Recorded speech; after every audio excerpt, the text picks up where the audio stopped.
Network show. This is the Sunday edition, January 17th, 2021 is Dr. King weekend. And, I've been re-airing some broadcasts I've done dealing with Dr. King on our Facebook fan page, The African History Network, The African History Network, and our YouTube channel, Michael Imhotep, Imhotep. So we talked a little bit about that on Friday's show. A little bit about Dr. King on Friday's show, and then also I was on Roland Martin Unfiltered on Friday also.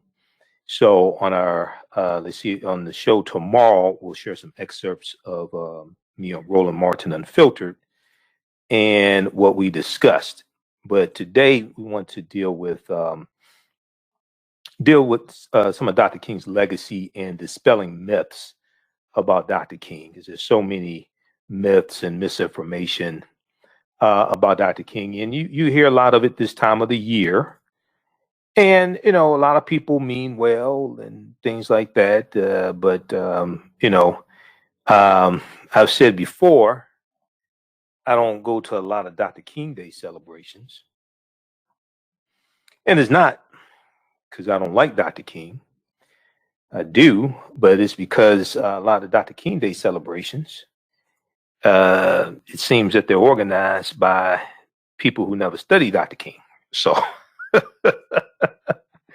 and I speak here and there at Dr. King Day celebrations. I don't get asked to speak at a lot of them because I deal with the revolutionary Dr. King. Okay, I don't deal with the Dr. King that they can use to pimp white corporations for guilt money. I don't deal with the Dr. King that is used to make white people feel comfortable with the oppression of African Americans. Okay, that's the distorted legacy of Dr. King. All right, so we deal with the real history and deal with the revolutionary Dr. King. Okay, so we're going to talk about some of that on today's show. I have some clips, some articles to share. And then also today is the birth date of another one of my heroes, the greatest of all time, Muhammad Ali. We know Dr. King's birthday is January 15th, okay, born in 1929. And then also today is the birth date of the greatest of all time, Muhammad Ali, born Cassius Marcellus Clay, okay, born in 1942. So you see me with one of my Muhammad Ali shirts on, right? And then you see Muhammad Ali behind me as well. Always have the two pictures of Muhammad Ali and Malcolm X behind me. All right, so we'll talk about this. So we'll do a Dr. King's distorted legacy. We'll deal with some myths about Dr. King, dispelling some myths about Dr. King. There's a good article from the Washington Post dealing with 5 myths about Dr. King, 5 myths about Dr. Martin Luther King Jr. This is written by Donna Murch. And we talked about that some before in this show. And we'll talk a little bit about Malcolm X as well, because they're all connected. All right. And I'm going to share an excerpt of a interview that Dr. King did in 1967. Okay. 1967 with NBC News. This is from March. I think it's March 1967. I think no, it has to be May 1967. May 8th, 1967. And it's called After Civil Rights, Black Power. After Civil Rights, Black Power. Okay. So it's a lot of people haven't heard this interview or seen the interview, and it will cause people to, I think, look at Dr. King differently and see from after the Civil Rights Act of 64 and the Voting Rights Act of 65, there was a shift in Dr. King from civil rights to human rights. So you really have to study the trajectory and chronology of Dr. King's life. And then also we need to read books that Dr. King wrote as well, because Dr. King wrote 5 books. Okay. Dr. King wrote 5 books, and you know, unfortunately, a lot of times people don't know that, and I listen to what they say, and I'm like, you talking about? Are you talking about Dr. King, or are you talking about BB King, or Evelyn Champagne King? Which, I mean, which king are you talking about? Okay, so this is Dr. King's last book, and probably to me his most important book. Where do we go from here? Chaos or community? Where do we go from here? Chaos or community? All right. So you'll probably hear this referenced. Hopefully, you hear this referenced a lot, in the next few days. Hopefully. Okay. So, all right. Now, on the African History Network show, we focus on educating, empowering, and inspiring people of African descent throughout the diaspora and around the world, because right knowledge corrects wrong behavior. What you do for yourself, what you do to yourself, and what you allow other people to do to you and get away with is based upon what you think about yourself. What you think about yourself is based upon what you have been taught about yourself. What you've been taught about yourself is based upon everything you've read, heard, and seen about yourself. So when you control the radius of a man's thoughts, you can control the circumference of his or her actions, because the mind can't do or teach what it doesn't know. Now, we deal with a number of different topics here on the African History Network show. We deal with current events in history and politics, education, economic empowerment, entrepreneurship, love, sex, health issues, and much, much more. Sign up for our email newsletter. Text the word Kemet, K-E-M-E-T, to 22828. Text the word Kemet, K-E-M-E-T, to 22828 to sign up for our email newsletter. Also visit our website, AfricanHistoryNetwork.com, AfricanHistoryNetwork.com, to sign up for our email newsletter as well. Okay. If you like this type of information, you can donate to the African History Network, $ the AHN Show through Cash App, $ the AHN Show through Cash App, and then also through PayPal, paypal.me /the AHN Show, paypal.me /the AHN Show. So the donations really help out, because we're here 6 days a week instead of 1 day a week. For 4 years, we were doing Sundays, 9 p.m. to 11 p.m. Eastern Standard Time, right here on 910 a.m. the Superstation WFDF in Detroit. As of October 12th, 2020, we started doing Mondays, Monday through Friday, 11 p.m. to midnight, and Sunday. So I'm on the air 6 days a week. So there's a lot of research, a lot of time commitment. So that definitely helps us keep doing the research, stay on the air, keep broadcasting, pay some of the bills, buy all this paper and ink that I keep going through as well. So we definitely appreciate that. So $ the AHN Show through Cash App, and then also through PayPal, paypal.me /the AHN Show, and at our website, AfricanHistoryNetwork.com, and all my DVD lectures and digital downloads are at our website, AfricanHistoryNetwork.com, including a presentation I've done dealing with the distortion of the legacy of Dr. Martin Luther King Jr., the revolutionary, will not be televised on the television. Okay, the distortion of the legacy of Dr. Martin Luther King Jr., the revolutionary, will not be televised on the television. We have that in DVD and digital download format. So we'll post a link to that also. Okay, so before the break here, we're coming up here on a break in a few minutes. I want to go to a little bit of, we'll jump into a little bit of this, I think, interview from, let's do this. We're going to go to the clip with Muhammad Ali, Jalen. We'll do that first, because that's only less than 2 minutes. And since we're coming up on a break, I don't want to break up the interview with NBC. So on March 30th, 1967, Muhammad Ali and Dr. King had a meeting. Muhammad Ali and Dr. King had a secret friendship. Okay, a lot of people don't know about this. There was a article from biography.com that talked about the secret friendship between Muhammad Ali and Dr. King, and an unexpected friendship, because Dr. King was a Baptist minister. Muhammad Ali was a minister in the Nation of Islam. And you would think, what's Dr. King doing with this black Muslim? What's Dr. King doing with him? All right. But they had a secret friendship. So there was a meeting that they had March 30th, 1967. And this is the month before Muhammad Ali refuses to be drafted into the army, which is going to be April 1967.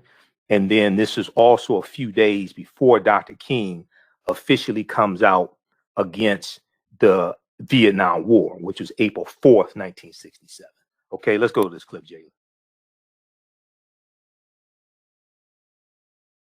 What did you discuss back in the hotel room? Nothing, just friends, just like Khrushchev and Kennedy and everybody. When the people, all of the politicians of all other white races come together, and they, although they believe different, they think different, whites can come together and discuss the common cause. But whenever a few of us come together, the world is shook up. And I'll say, whatever went back there is our business. Reverend King, do you agree? Oh, yes, yes. We had a very good discussion on many matters. And, of course, these are not things that we would discuss here, but we do have common problems and common concerns. And above all, as Muhammad Ali has just said, we are all victims of the same system of oppression. And even though we may have different religious beliefs, this does not at all bring about a difference in terms of our concern. Do you share the same, one more question, do you share the same concern that Muhammad has for his draft status? Oh, I certainly do. My views on the draft are clear. I'm against it.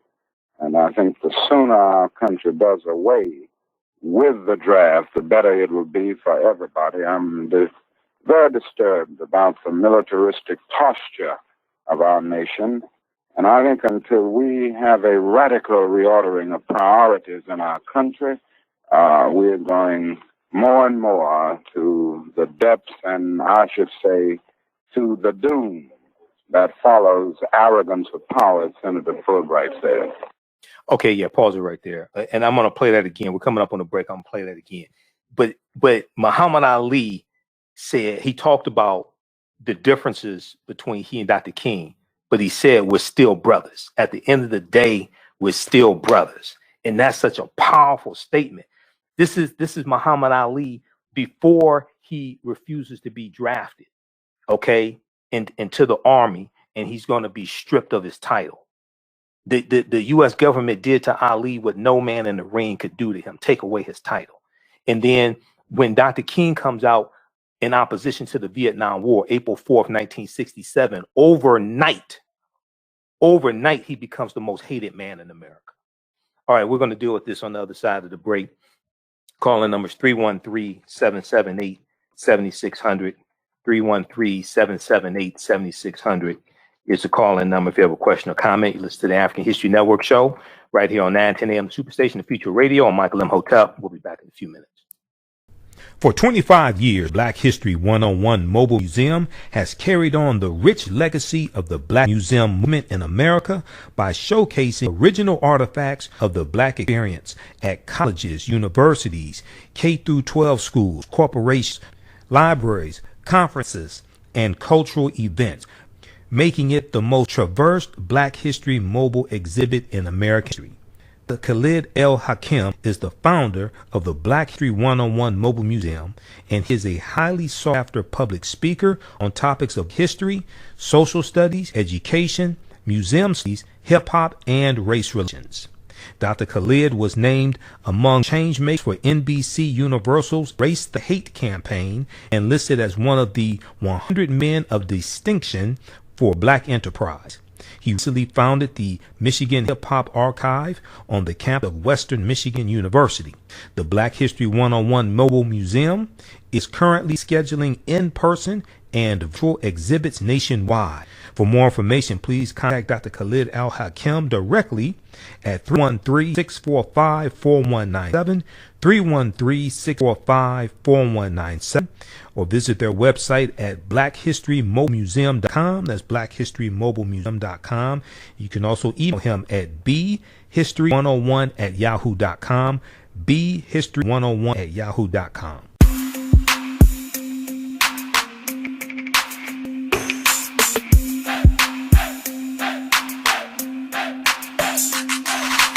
Are you getting ready for fall or winter? We have the solution for all seasonal clothing needs. Kemeticwear.com is the go-to online source for Kemetic African fashion and lifestyle products with a contemporary twist.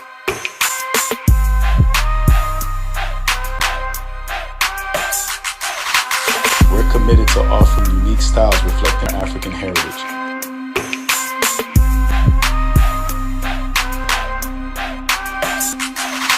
Kemeticwear.com is inspired by KemeticScribes.com to influence our people in learning and showing pride. Please visit our website at Kemeticwear.com.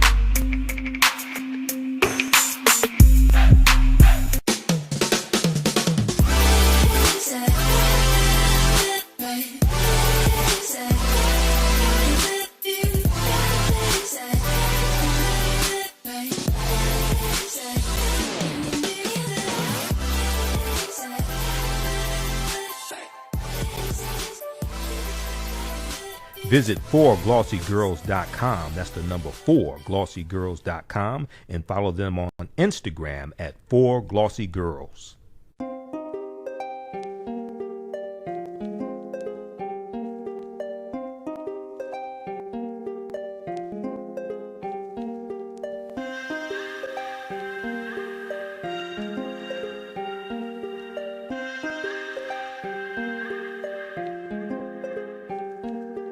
Black Bees products are a collection of natural, organic, personal care products with an appreciation of nature and bees. Our philosophy is without bees, we have nothing. We are honoring our Nile Valley ancestors who understood the importance of bees. Black Bees created a high-quality, natural, organic personal care line that would be affordable to everyone. We hope you try and enjoy our Black Bees products line and come back and visit us at blackbeesproducts.com. Welcome back to the African History Network show right here on 910 AM, the Superstation of Future Radio. I'm your host, Brother Michael Imhotep. It is Sunday, January 17th, 2021, and we are live. It's Dr. King Day weekend, and we're dealing with Dr. King's distorted legacy. We're going to deal with some myths about Dr. King as well. So right before the break, I shared an excerpt of this interview that Dr. King, Muhammad Ali did March 30th, 1967. March 30th, 1967. And this was 1 month. This was the month before Muhammad Ali came out against the Vietnam War. And this was also a few days before, this was the month before, a few days before Dr. King came out against the Vietnam War, and this was the month before Muhammad Ali refused to be drafted into the army as well and go fight in Vietnam. I'm going to go back to this. We're going to play this one more time. Some people haven't heard this before. It's a short clip, so we're going to play this again, and then we're going to get into this. I want to get to the interview that Dr. King did May 8th, 1967 also. But let's go back to this short interview. Muhammad Ali, the greatest of all time, and Dr. Martin Luther King Jr.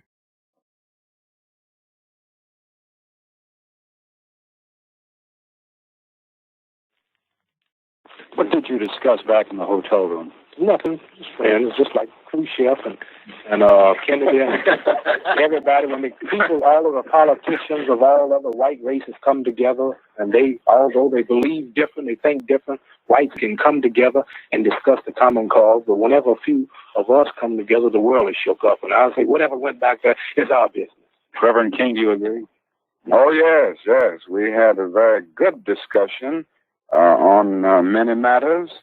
And, of course, these are not things that we would discuss here, but we do have common problems and common concerns. And above all, as Muhammad Ali has just said, we are all victims of the same system of oppression. And even though we may have different religious beliefs, this does not at all bring about a difference in terms of our concern. Still brother. Do you share the same? One more question. Do you share the same concern that Muhammad has for his draft status? Oh, I certainly do. My views on the draft are clear. I'm against it. And I think the sooner our country does away with the draft, the better it will be for everybody. I'm very disturbed about the militaristic posture of our nation. And I think until we have a radical reordering of priorities in our country, we're going more and more to the depths, and I should say to the doom that follows arrogance of power, as Senator Fulbright said. Okay, so Dr. King said that even though we have different religions, we still basically have the same concerns for our people. And Muhammad Ali said, we're still brothers. Okay, see, that is crucial, because a lot of times we allow religion or ideology or pseudo ideology or what have you to divide us as a people. And we still have the same problems. We're still fighting against the same conditions. Now, Malcolm X was calling for a unification of the civil rights leaders while he was still in the Nation of Islam. There was there's an article from the Washington Post that deals with the day Dr. King met Malcolm X. Okay, the day Dr. King met Malcolm X, and it talks about, well, first of all, when that was March 26, 1964. And when Dr. King meets Malcolm X, Malcolm X meets Dr. King. This is at the Senate debate, U.S. Senate debate for the Civil Rights Act of 1964. Okay, there's a debate going on. There's a filibuster taking place. There's an article from Deneen L. Brown for Washington Post. Martin Luther King Jr. met Malcolm X just once. The photo still haunts us with what was lost. The photo still haunts us with what was lost. And see, a lot of people don't know Malcolm joins the civil rights movement when he officially separates from the Nation of Islam. When we talk about Dr. King, we have to study the chronology of Dr. King's life and what period of time you're talking about. When we talk about Malcolm, it's crucial to study the chronology, the trajectory of Malcolm's life, what period of time that you're talking about. Because a lot of people want to quote Malcolm out of context. And it's like, is this Malcolm while he's with the Nation of Islam? Is this Malcolm when he left the Nation of Islam? Is this Malcolm before he left to go to Mecca, late April 64? Is this Malcolm before he went to Mecca? So Malcolm officially separates from the Nation of Islam March 8, 1964. He meets Dr. King for the first and only time late March 64, but it's before he goes to Mecca. That was March 26, 1964. So when people talk about Malcolm's speech, the Battle or the Bullet, that he gave at least 3 times that I know of. First time, March 29th, 1964 in Washington Heights, New York.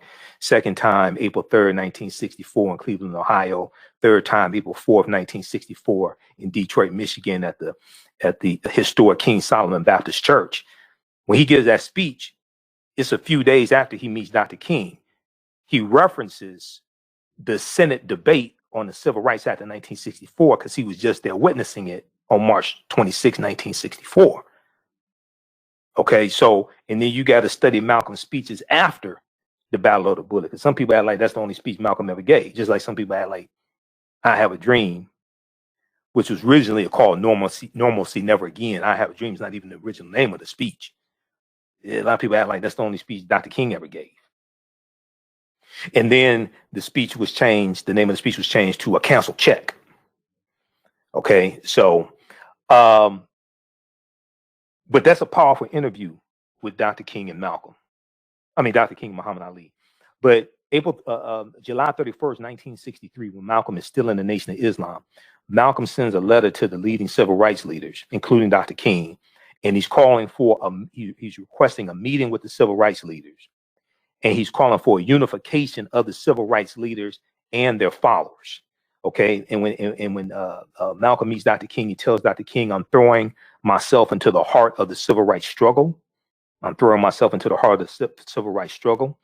And Malcolm is calling for a unification of the civil rights leaders and their followers. And he says, if John F. Kennedy can meet with Nikita Khrushchev, who was the leader of the Soviet Union at the time, he said if they can set aside their major differences and meet, then Negro leaders should be able to set aside our minor differences and meet. And he said we have to find a common solution to a common problem posed by a common enemy. This is Malcolm while he's still in the Nation of Islam. Okay, so Dr. King did, so, and Malcolm said if you could not send if you cannot attend, could you send a representative? So Dr. King did not attend and did not send a representative either to that meeting. And that was the month before the March on Washington, which was August 28th, 1963. Okay, now the interview with Dr. King and Malcolm X. At this time, March 30th, 1967. See, Malcolm is already assassinated, February 21st, 1965.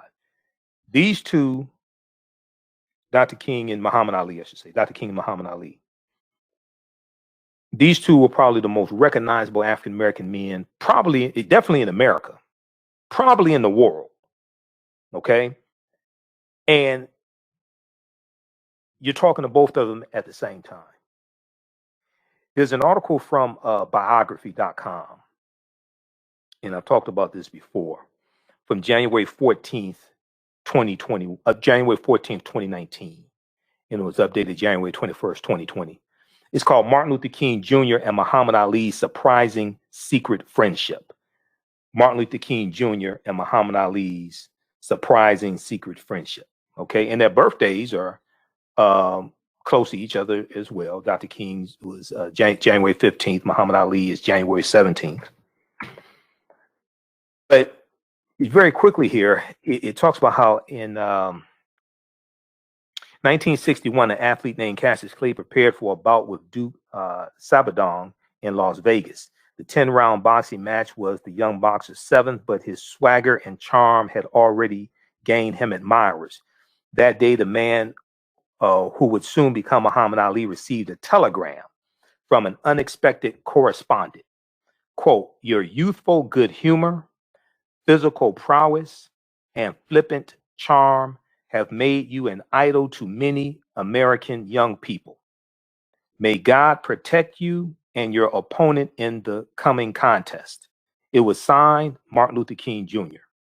Now, it was an overture to an unlikely friendship, one that took place on the stormy stage of the civil rights movement, though it is uncertain how many times Dr. King and Muhammad Ali met during their lifetimes. They were friends.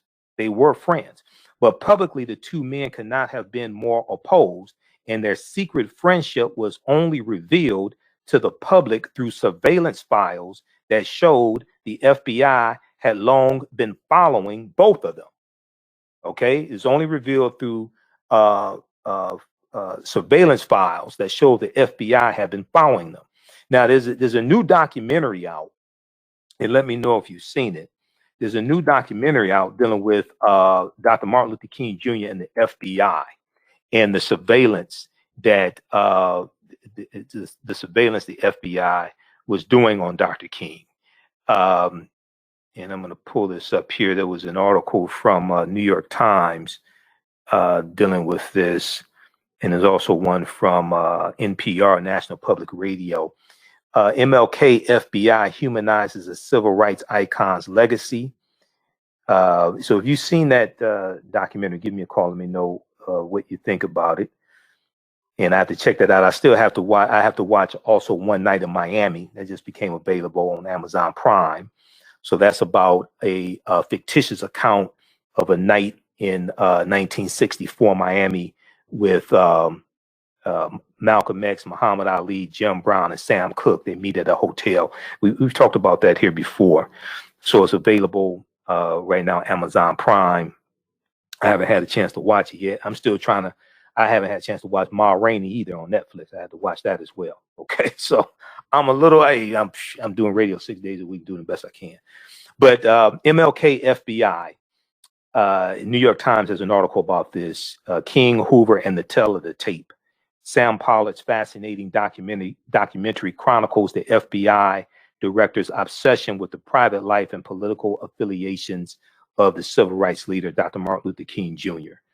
Okay, so we'll post this link here, and then we'll probably talk after I watch it. We'll talk about it some more. But the calling number is 313-778-7600. 313-778-7600 is the calling number if you have a question or comment. 313-778-7600 is the calling number if you have a question or comment. And then I'm going to go to this clip here from NBC News, the interview with Dr. King from 1967 in just a minute here. Also, if you'd like this type of information, once again, you can donate to the African History Network. $ the AHN Show through Cash App. $ the AHN Show through Cash App, and also through PayPal, paypal.me/the AHN Show, paypal.me/the AHN Show. Okay. All right. I want to go back to this article here dealing with Dr. King and Muhammad Ali. So despite their differences, Dr. King and Ali had a strong bond. The bond between Dr. King and Muhammad Ali was surprising. Ali was the world's most famous boxer and an outspoken member of the Nation of Islam. They focused on separation from white people. The Nation of Islam, one of the things, also independence and educating yourself on history, etc. They preached against integration. Now, that was the opposite of Dr. King's ideas of nonviolent protests, and his main focus was on desegregation, not integration. And there's a difference there. But during the 1960s, the men found themselves on two different sides of a growing rift between Dr. King's civil rights movement on the one hand and the Nation of Islam's turbulent vision of Black power on the other hand. But the men had much in common. Both had grown up in the segregated South. So Dr. King in Atlanta, Georgia, and Muhammad Ali in Louisville, Kentucky.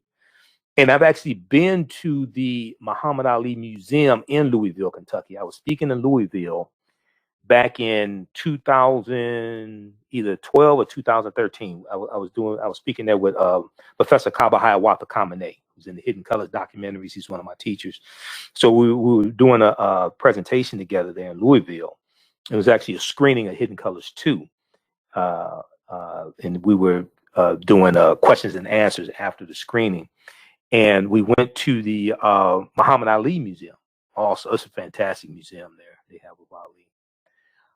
But the men had much in common. Both had grown up in the segregated South. They were arguably the two most famous African-American men in America. Dr. King for his protests and preaching, Ali for his astonishing athleticism.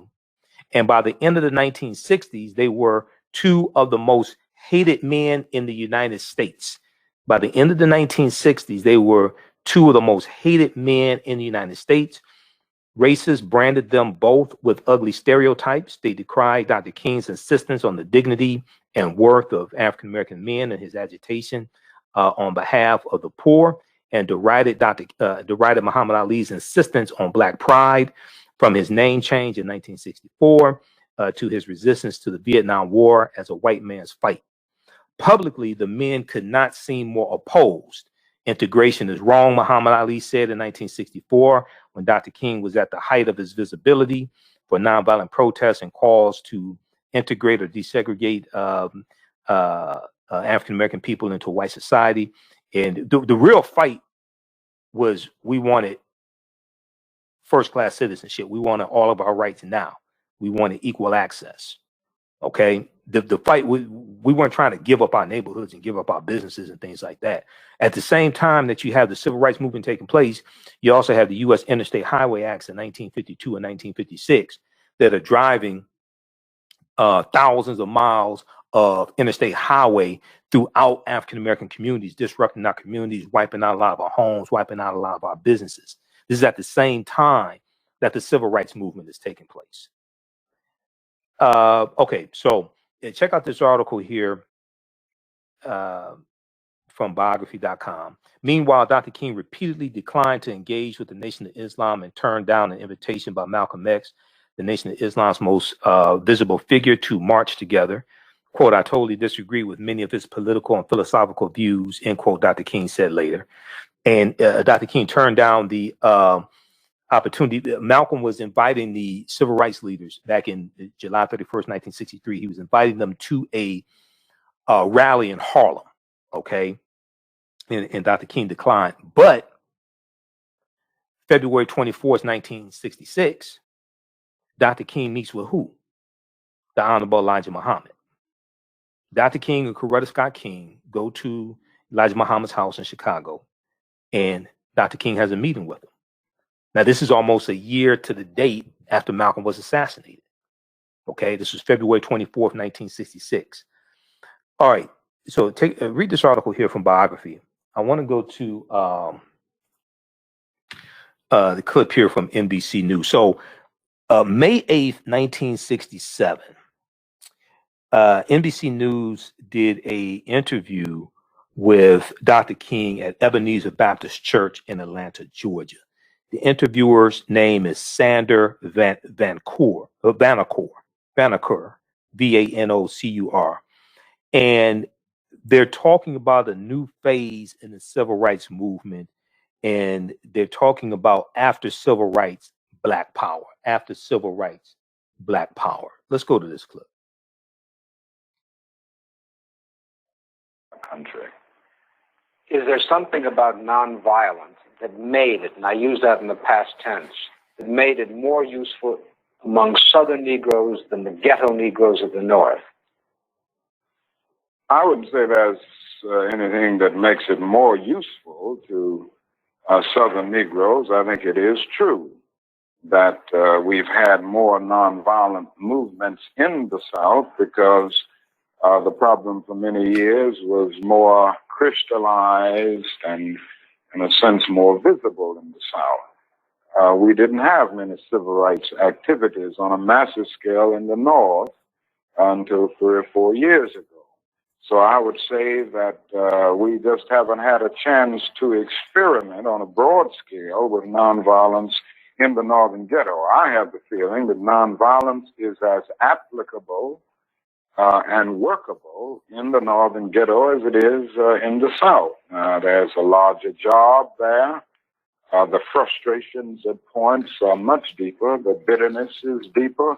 And I think that's because in the South, we can see pockets of progress here and there. We've really made some strides that are very visible, and every Southern Negro knows that he can do things today that he couldn't do 4 or 5 years ago. Whereas in the North, the Negro sees only retrogress, and he doesn't find it as easy to get his vision centered on his target, the target of opposition, as he does in the South. Consequently, this is made for despair and at many points cynicism, a feeling that you can't win. And it simply means that we've got to develop in the North a massive job of organization and mobilizing forces and resources to deal with the problem in the urban ghettos of the North, just as we've done it in the South.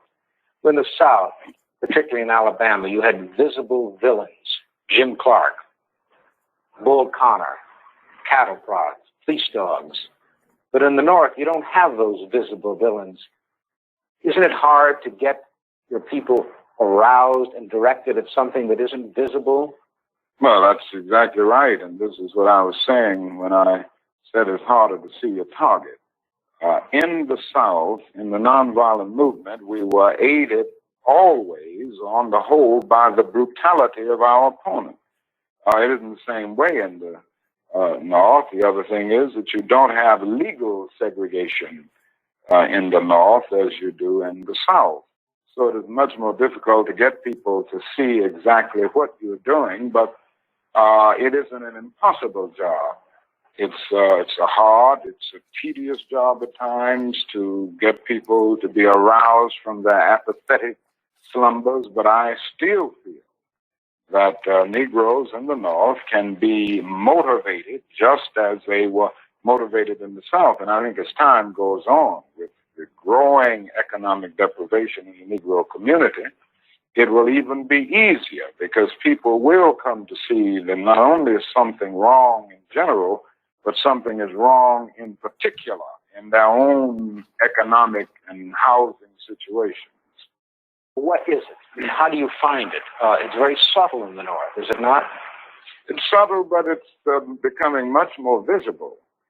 Anybody can see that the schools are more segregated in the North today than they were in 1954 when the Supreme Court rendered its decision declaring segregation unconstitutional. Anybody can look around the ghetto and see that ghetto schools are predominantly segregated and devoid of quality. Anyone who moves through a major ghetto of our country will see the housing conditions. People don't have to be reminded that they are forced to live in slums in many instances, and they're often rat-infested, vermin-filled slums.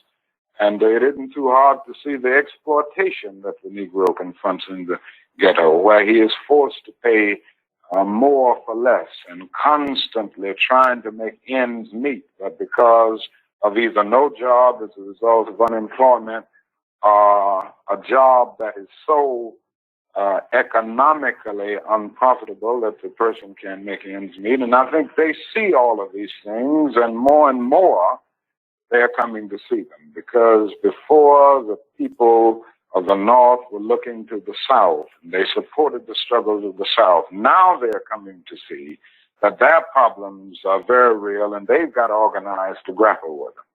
Was there something hypocritical about the fact that the South existed and the North could point the finger? And then when the Civil Rights Acts were passed in the early 60s, you couldn't point the finger anymore? Well, there's no doubt about the hypocrisy of large segments of the nation on the whole question of racial equality. I think the best example is that many of the senators from the North and the West, and congressmen generally, who voted for civil rights legislation in 64 and even in 65 of the Voting Rights Bill, refused last year to vote for civil rights legislation because it dealt with an issue applicable to the North, the whole housing question. And this, it seems to me, was the greatest expression of the hypocrisy of many of our citizens and many of the senators and congressmen of the North. But isn't that pause it right there. Pause it right there, Jalen. That people knew that Negroes. Pause it right there, and you just back it up about 20 seconds. Okay, so what Dr. King is saying is that in 64, the Civil Rights Act of 64, and the vote on the Civil Rights Act in the U.S. Senate, after the filibuster was broken, and you had a lot of the Southern segregationists Democrats vote against it. Most of the Northern Democrats voted for it. All right. A lot of people don't make the distinction between those two. You had two main factions of the Democratic Party, just like you have multiple factions of the Democratic Party now. You have the moderates, you have the progressives, you have establishment Democrats, things like that. You have factions then as well. What he's saying is, okay, they voted for the Civil Rights Act of 64 and the Voting Rights Act of 65, but then when it came to fair housing in 66, right, they didn't vote for it. They voted against it. And then the other thing is, he talks about, there's a segment here where he talks about some of those same people that voted for the civil rights bills being against a guaranteed income. Okay. The guaranteed income that Andrew Yang was talking about when he was running for president in 2019 and 2020, that largely comes from Dr. King, and that was part of the Poor People's Campaign. That was an initiative of the Poor People's Campaign, a guaranteed income for poor people. But then also, when we look at 67 and we look at June of 67, the Kerner Commission report. The Kerner Commission report that came out, it was commissioned in June of 67 by President Lyndon Johnson. But it comes out March of 68. Okay, and it comes out a month before Dr. King's assassinated. I've said this before. We should be pushing to have the Kerner Commission, the results of the Kerner Commission report implemented, because what it did was it looked at what was the cause of the rebellions. It was a study designed to look at the cause of the rebellions that were taking place in cities across the country. African Americans in Detroit, Newark, New Jersey, things like this. The rebellions. What was the cause of the rebellions? Why were they happening? What can be done to change the conditions so they don't happen again? Okay. We'll talk on the other side of the break. We'll talk some about that. I've dealt with the Kerner Commission report before. And a lot of times when we have these discussions, the Kerner Commission report gets left out because it talked about the role that racism played and the resentment that a lot of white people had towards African Americans, and it dealt with poverty, poor schools, poor job opportunities, police brutality as driving forces towards these racial explosions that were taking place and these rebellions that were taking place across the country. Okay, and the conclusion, their analysis and conclusion was on point, but President Johnson largely ignored the conclusions and did not implement them. But that's dealing with policy. Politics is the legal distribution of scarce wealth, power, and resources, and the writing of laws, statutes, ordinances, amendments, and treaties, their adoption, interpretation, and enforcement. All this deals with policies. Policies bring about conditions. Okay, I'm all for economic empowerment. All this stuff is not because of lack of economic empowerment. It's an understanding of a chronology of history and laws that have been put in place. And it was policies and laws put in place that also work to rob us of land, rob us of economic empowerment. Okay, but the conditions are created by policies. When we deal with 246 years of slavery, we deal with the legacy of slavery, Jim Crow segregation, largely being locked out of things like the 1862 Homestead Act, which gave away almost 250 million acres of land from 1862 to 1988, being locked out of the Southern Homestead Act of 1866, which gave away about 45 million acres of land, largely being locked out of the Dawes Allotment Act of 1887.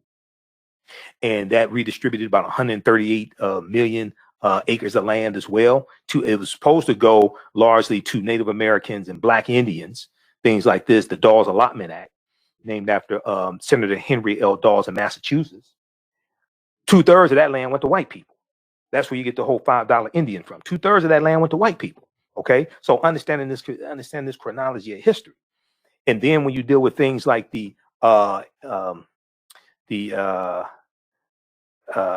overtaxation, overassessment of tax liability for properties, for land. Okay, this was one of the main ways that our land was taken away from us.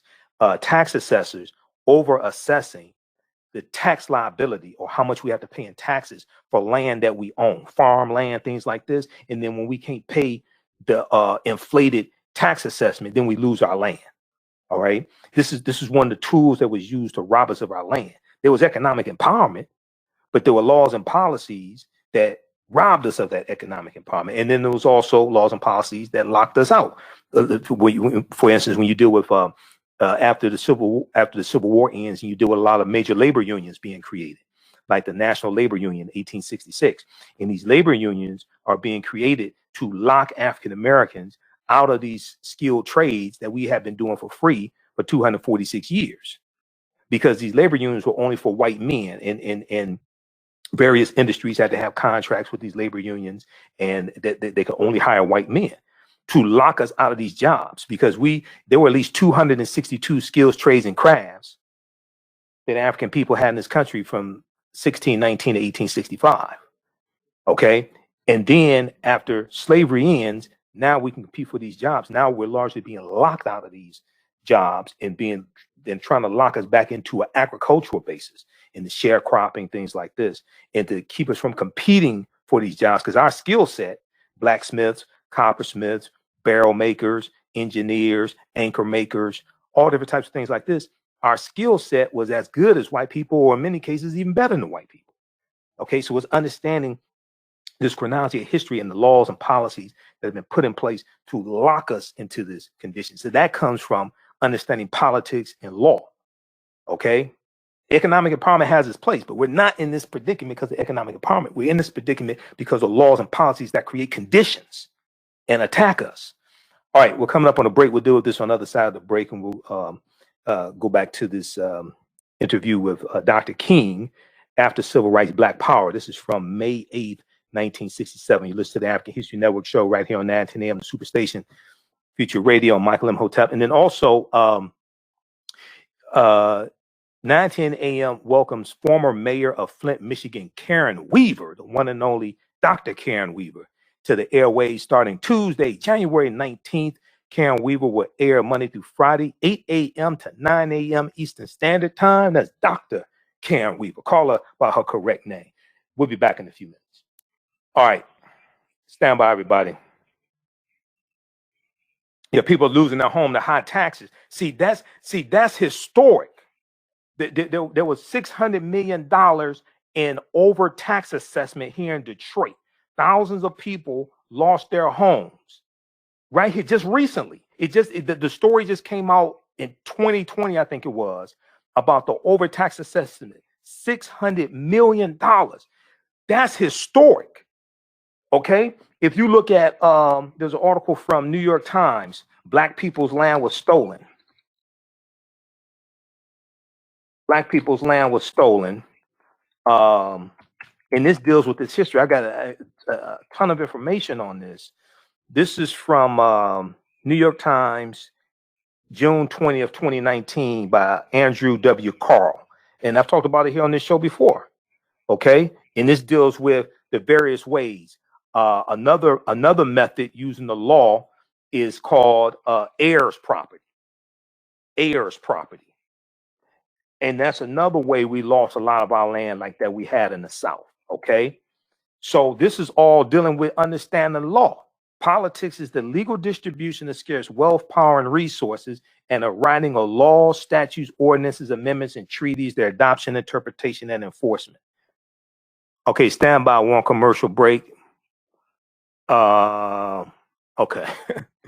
For 25 years, the Black History 101 Mobile Museum has carried on the rich legacy of the Black Museum movement in America by showcasing original artifacts of the Black experience at colleges, universities, K-12 schools, corporations, libraries, conferences, and cultural events, making it the most traversed Black History mobile exhibit in American history. Dr. Khalid El-Hakim is the founder of the Black History 101 Mobile Museum, and he is a highly sought-after public speaker on topics of Black history, social studies, education, museum studies, hip and race relations. Dr. Khalid was named among the changemakers for NBC Universal's Erase the Hate campaign and listed as one of the 100 men of distinction for Black enterprise. He recently founded the Michigan Hip Hop Archive on the campus of Western Michigan University. The Black History 101 Mobile Museum is currently scheduling in-person and virtual exhibits nationwide. For more information, please contact Dr. Khalid El-Hakim directly at 313-645-4197, 313-645-4197, or visit their website at blackhistorymobilemuseum.com. That's blackhistorymobilemuseum.com. You can also email him at bhistory101@yahoo.com, bhistory101@yahoo.com. With blackbusinesstee.com, the messages are clear and meaningful. Keep your business in the black and out of the red. Mind your Black business. Know your numbers and plan strategically. Black Business Boss, lead your industry. Support Black business, encourage, patronize, and uplift one another.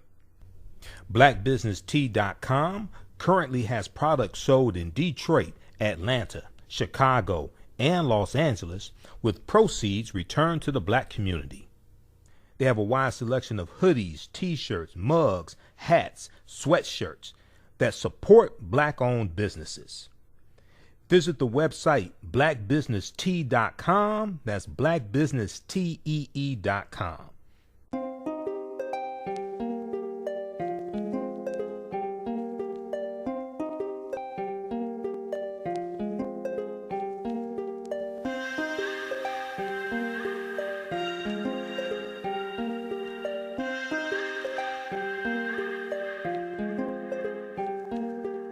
Black Bees products are a collection of natural, organic, personal care products with an appreciation of nature and bees. Our philosophy is without bees, we have nothing. We are honoring our Nile Valley ancestors who understood the importance of bees. Black Bees created a high-quality, natural, organic personal care line that would be affordable to everyone.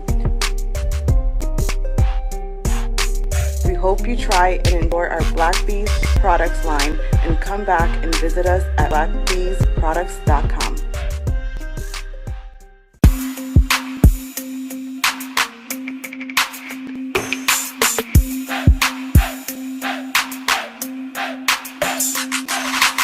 Are you getting ready for fall or winter?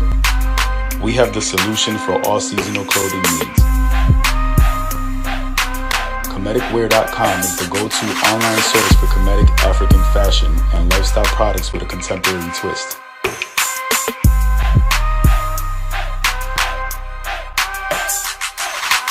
We're committed to offering unique styles reflecting our African heritage.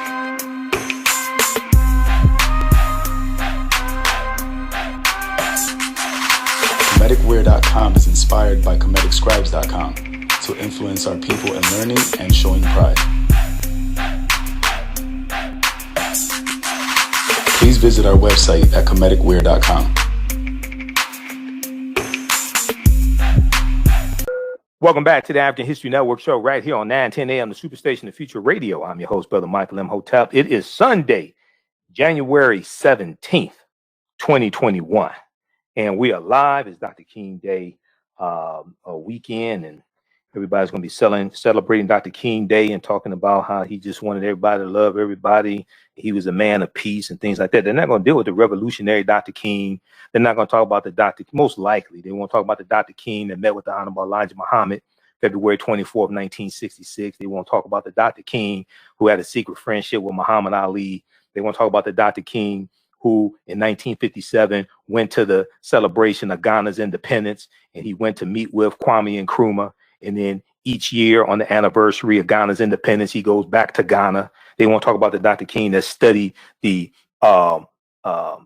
independence movement, the African independence movement on the continent of Africa as well, because the civil rights movement was happening concurrently with the African independence movement as well. And they were learning from one another. Okay. They're watching our struggle, and we're watching theirs. So right before the break, I talked about 262 skills, trades, and crafts that African people had in this country from 1619 to 1865, and how after the Civil War ended, you have a lot of these major labor unions created. You have American Federation of Labor created about it's about right around 1875, something like that. And these are labor unions created for white people, white men, and they're designed to lock African Americans out of these jobs that we have been doing for free for 246 years. So at the Charles H. Wright Museum of African American History, and the call-in number is 313-778-7600, 313-778-7600. It's a call-in number. We'll go to the phone lines in just in a few minutes here. At the Charles H. Wright Museum of African American History, there's a display when you go through the main exhibit and Still We Rise, you go through the replica of the slave ship, and then, they have statues of different periods of time dealing with history and dealing pertaining to slavery. And you'll see Frederick Douglass and Harriet Tubman, things like this. There's a display on the wall, and it lists the 262 skills, trades, and crafts that African people had in this country from 1619 to 1865. Okay. And that information comes from a book called The Other Slaves, the Other Slaves, and Mechanics, Artisans, and Craftsmen by James E. Newton and Ronald Lewis. James E. Newton and Ronald Lewis. And that book came out in 1978. Okay. So what happened was there was a sign up above the display, and it said you can't take pictures, right? So I went home, got a pen and a pad, came back, and I spent an hour writing them down, and I numbered them. That's how I know the 262. And here's a copy of it. Okay. I was looking for this a few days ago. It was another one of my file folders. I made different copies of this. But, we were anchor makers. We were artists, bakers, barkers, barrel makers, bartenders, basket makers, beer makers, blacksmiths, boarding housekeepers, boat corkers, boatmen, bonnet pressers, book binders, boot blacks. Boot blacks are shoe shine people who shine shoe shining. Okay, that's what Dick Rowland was. Dick Rowland, when you deal with the Tulsa massacre, June 1st, 1921, Tulsa, Oklahoma, Black Wall Street, and Dick Rowland and Sarah Page. And there were allegations that Dick Rowland sexually assaulted Sarah Page or assaulted her or what have you. He was a boot black. Okay, he was a shoe shineman. Brakesmen, brass founders, brewers, bricklayers, brick makers, bridle makers, brush makers. They have it in alphabetical order. Carpet cleaners, carriage makers, carvers, caterers, caulkers, chain makers, chair makers, chimney sweepers, clipboard carpenters, clergymen, clerks, cloak makers, cloth makers, clothiers, cigar makers, coachmen, coach painters, cobblers, coffin makers, collectors, confectioners. Confectioners, make candy, especially chocolates, make candy. Cooks, coppersmiths, cotton gin makers. So the cotton gin right around 1793.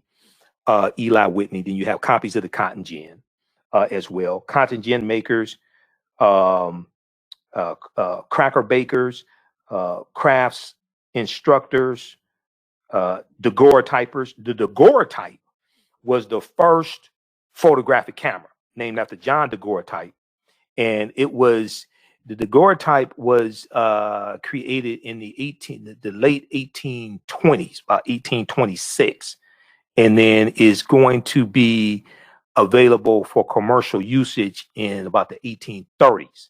The daguerreotype, okay. Decorative furnishers,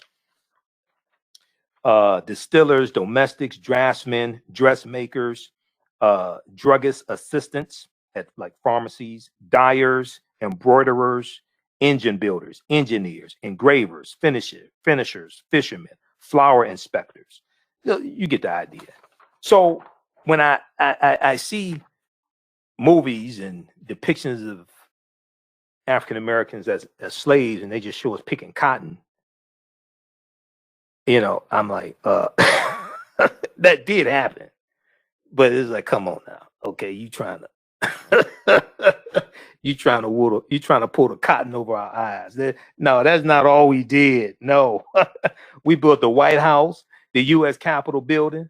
Those were skilled tradesmen. You had enslaved Africans as well as free African Americans and some white people that going to build the US Capitol building. There's a book, the black man who built the White House, I think it is. I have it in the other room. But yeah, so I'm like, I see, this information, these reenactments, and they just show us picking cotton and stuff like that. I'm like, all right, that's the game you want to run. The black men built the Capitol. Black men built the Capitol, CAPITOL, discovering African American history in and around Washington, D.C. And the layout of Washington, D.C. was done by Benjamin Banneker, another man of African descent. Okay. And the layout of Washington, D.C. is a copy of the layout of ancient Kemet, ancient Egypt, which was built by African people. Okay. So wherever you go, that's where we are. You can't run away from yourself, even though many of us try, and our legs should be tired of running away from ourselves.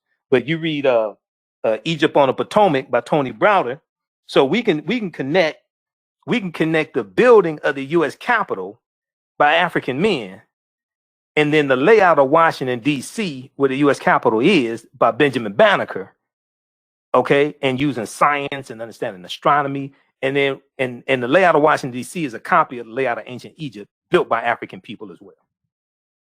Okay. What you want to say slaves just pick cotton and cook masters' food? All right. I guess you think the South won the war, and and you still believe in the Tooth Fairy. Okay. All right. Let's go. Let's go back to this. Well, let's see. Let's go quickly to the phone lines. Who we have here on line one? We still have Wadsworth, line one. Hey, good evening, Michael. Hey, Wadsworth, how you doing? I have two comments for you, and I have one question for you. Okay, I think he has a bad connection. I think Wadsworth has a bad connection. Okay, that sounds clearer. Go ahead.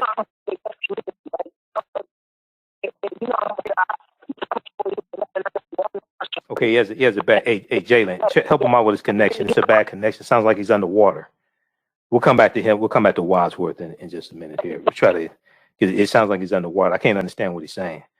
Let's do this. In the meantime, I want to go back to this clip here. This is from May 8th, 1967. Dr. King is being interviewed by Sander Vanacker for NBC News. This interview is called After Civil Rights, Black Power. Let's go back to this clip.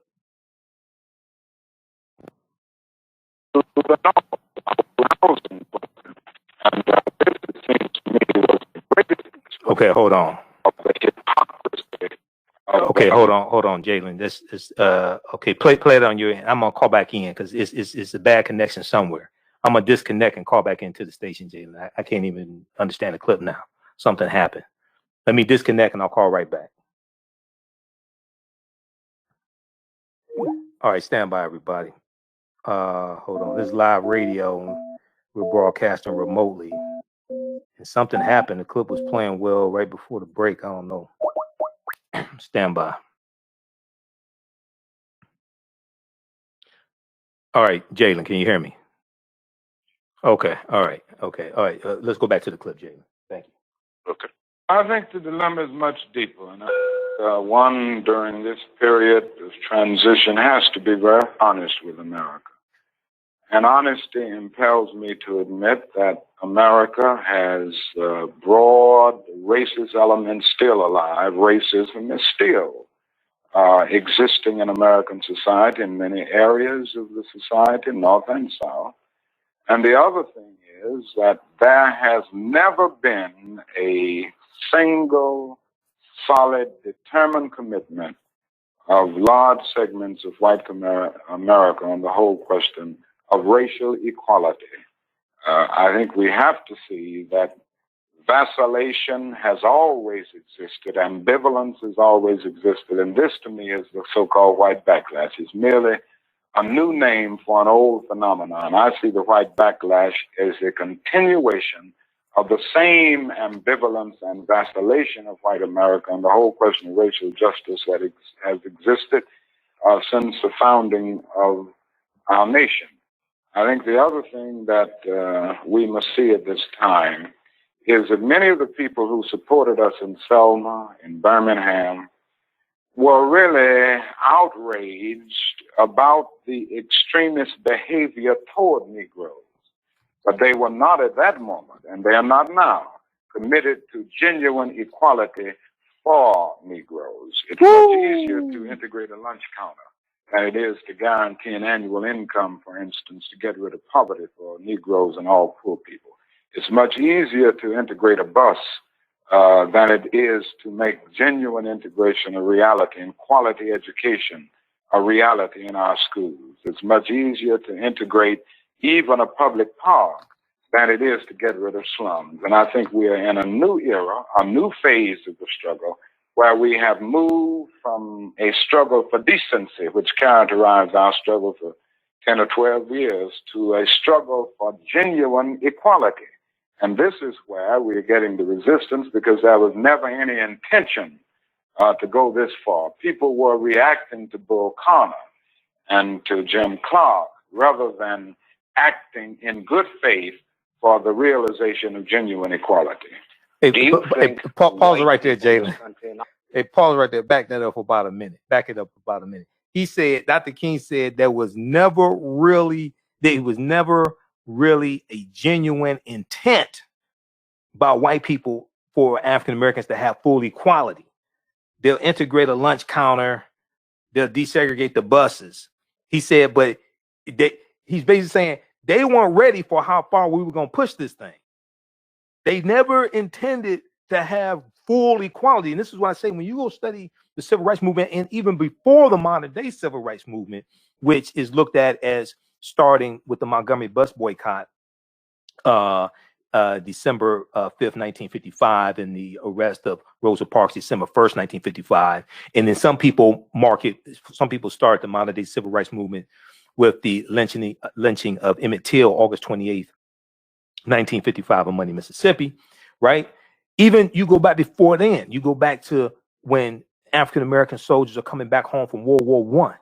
We were fighting for first-class citizenship and all of our rights. Now you had what was known as the new Negro, okay? And we were saying we're not coming back to Jim Crow and the segregation. We want all of our rights now. When brothers came back home from World War II, like Medgar Evers. Medgar Evers was in Normandy on D-Day, okay? June 6, 1944, I think it was, on D-Day.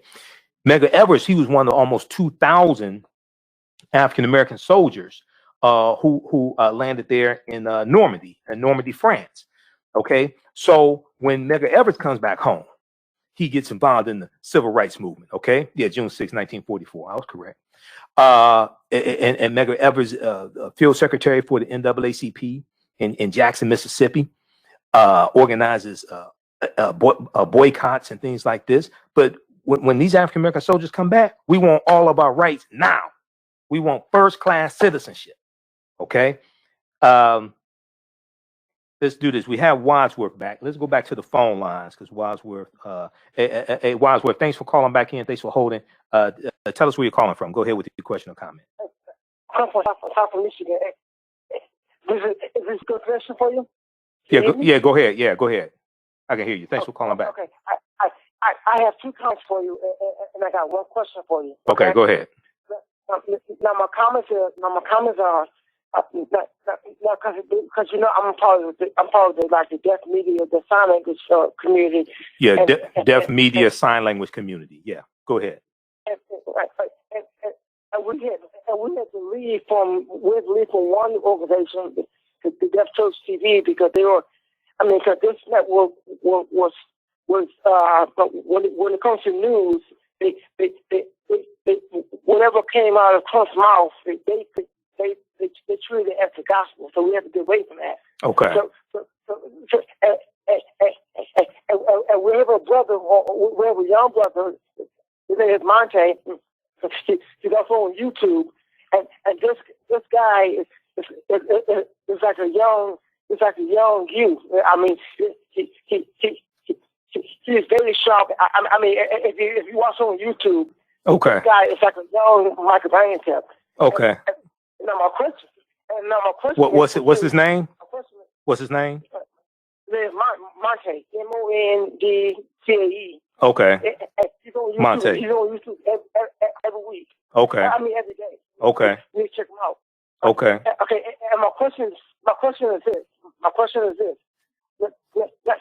Now we know the Republicans. Back in the day, the Republicans were for the black people because they wanted to free the slaves. And the Democrats wanted the slave owners. And now today, the Democrats are like the ones who are helping the black people, and then the Republicans are the ones who are trying to keep us down. But there's some people that say that today the Democrats are still like the slave owners and the Republicans are still like the heroes. But I want to ask you, has that changed, or is it still the same? There was a party realignment. There was a party realignment that starts with the Lily White movement in 1928, which was the effort of Republicans to get Herbert Hoover elected as president in 1928. They instituted a Southern strategy to target 5 former Confederate states and appeal to the Southern segregationist Democrats in those 5 former Confederate states to get them to vote for Herbert Hoover as president. Herbert Hoover wins the 1928 presidency. He and the Lily White movement was a movement to ignore the needs and concerns of African Americans and to push us out of the Republican Party. Many people think that African Americans switched to the Democratic Party because of the Civil Rights Act of 1964 and the Voting Rights Act of 1965. That's not true. By 1960, 2/3 of African Americans had already switched to the Democratic Party, because you got to go back decades before that. And the shift started happening with the 1928 presidential election. And there was a rise of the Ku Klux Klan in the 1920s. Republicans are starting to ignore that. This is during the first 2 decades of the Great Migration, and more African Americans are migrating from the South up north, and more of us are being able to vote also. So we start slowly going over to the Democratic Party. President Franklin Roosevelt wins the 1932 presidential election. Herbert Hoover mishandles the Great Depression, which is precipitated by the October 1929 stock market crash. President Roosevelt wins the presidential election in 32. African Americans are leery of the Democratic Party, but they are more, they find Roosevelt to be more receptive, but also they like his wife, Eleanor Roosevelt. So over the subsequent years, more and more of us go over to the Democratic Party because they were more receptive to our needs. The 1947-1948 presidential election, the Democrats have a pro-civil rights agenda, okay, in opposition to Republicans, all right? And then today, all you got to do is look at policy. We deal with policy on the show. All you have to do is look at policy at the national level, the federal level, House of Representatives, U.S. Senate. The policies of Democrats, okay, in general, not every single policy, but in general, are more beneficial to African Americans than policy of Republicans. Look who's blocking raising the federal minimum wage from $7.25 to $15 an hour. That's Republicans. That passed the House of Representatives in like June or July 2019. Okay, when you deal with things like the George Floyd Police and Justice Act, who blocked that in the Senate? It was Republicans. This passed the House of Representatives. When you go across the board, you look at environmental racism, you look at making college affordable, you look at relieving college debt. All you got to do is just look at the debate over coronavirus stimulus checks. Who was blocking that? Mitch McConnell didn't even want to take that up. Mitch McConnell. Oh, we got to go to break. Stand by. Listen to the African History Network show right here on 910 AM, the Superstation Future Radio. I'm Michael Imhotep. We'll be back in a few minutes. Intuitive Design Clothing is an online accessory store that sells one-of-a-kind signature statement pieces for men and women. They also specialize in fashion consultations, closet organization, and decorating small spaces. Are you looking for a statement piece for a special affair, or would you like to add some select pieces to your ensemble of accessories? If you're looking for something different, definitely contact Kathy Norman, owner and CEO of Intuitive Design Clothing. Visit their website, intuitivedesignClothing.com. That's intuitivedesignClothing.com, and you can email her at info@intuitivedesignClothing.com. Intuitive Design Clothing is where every entrance is a grand entrance. Soul Natural Beauty Products offers organic, plant-based skin and hair care products that will rejuvenate skin and naturally grow and thicken hair. Their whipped shea butter can heal or restore damaged skin cells to prevent hyperpigmentation and skin breakouts. All products are made with organic plant-based ingredients. Their maximum hair growth oil is fortified with organic herbal extracts and undeniably proves that Mother Nature knows best. It thickens, lengthens, softens, and conditions all types of hair. They even guarantee hair improvement within 90 days or a full refund. Their all-natural 24-hour deodorant leaves the body smelling fresh without sweating for up to 24 hours. It does not stain fabric, goes on smoothly, and has a refreshing lavender and frankincense aroma. It can be used by men, women, and even children.